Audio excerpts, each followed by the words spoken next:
Hi, what I'm going to show you today is how I go about making my carnivorous plant mini bogs and the components I use to make the soil mix. This is a little mini bog that I have is full of Venus flytraps and needs to be thinned out, and I'll show you how I go about doing that. The main soil component would be peat moss for carnivorous plants.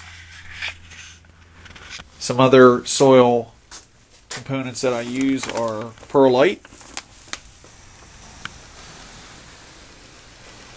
That's the peat moss. Sphagnum moss. And sand. That's typically what I use for my soil mixes on all my carnivorous plants. And then here's the mini bog, which has red dragons, Dante trap, and typicals that needs thinned out. This is a soil mix that I use for my carnivorous plants, which is the equal parts of the perlite, peat moss, and sand that I showed you earlier, all mixed together. Well, I've got all the Venus flytraps ripped out of the mini bog. As you can see, there's none left. Here we've got a pile of red dragons, Dante traps, and my typical, what I call typical large traps, which is a seed-grown Venus flytrap that I started a couple years ago. It's very vigorous, gets some large traps on it.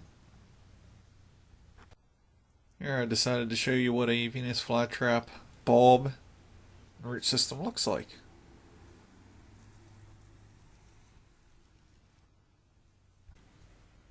About 3/4 of an inch above the bottom of the mini bog, I have these holes drilled in it, and this is to allow drainage of water so when it rains it doesn't become overly saturated, and I can always have about a 3/4 of an inch water table at the bottom of the mini bog.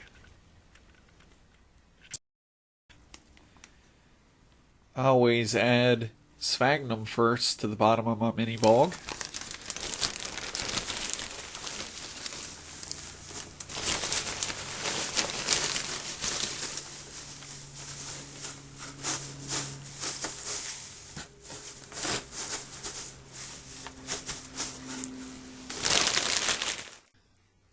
Then the next component I add would be the sand, perlite, and peat moss mix. And I just dump that in over top of the sphagnum moss.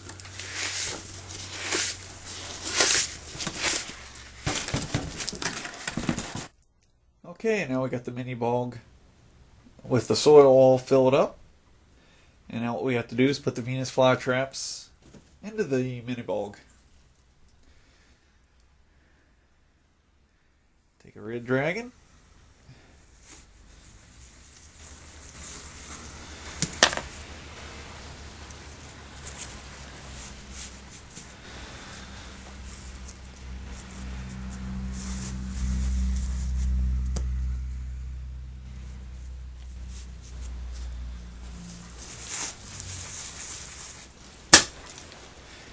This is just how easy it is to plant the Venus flytraps back in the mini bog.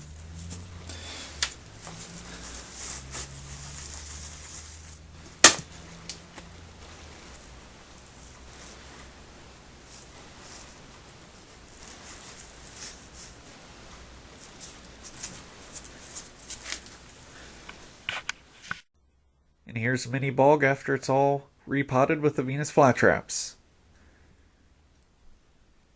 And now we'll show you what all the extra Venus flytraps looks like.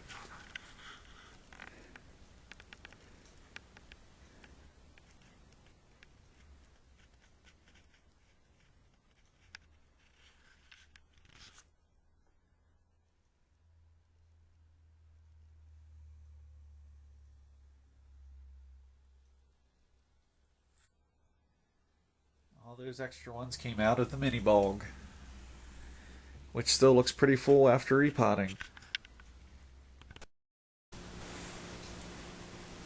Well, I hope you found this video educational and helpful for you to make your own mini bog.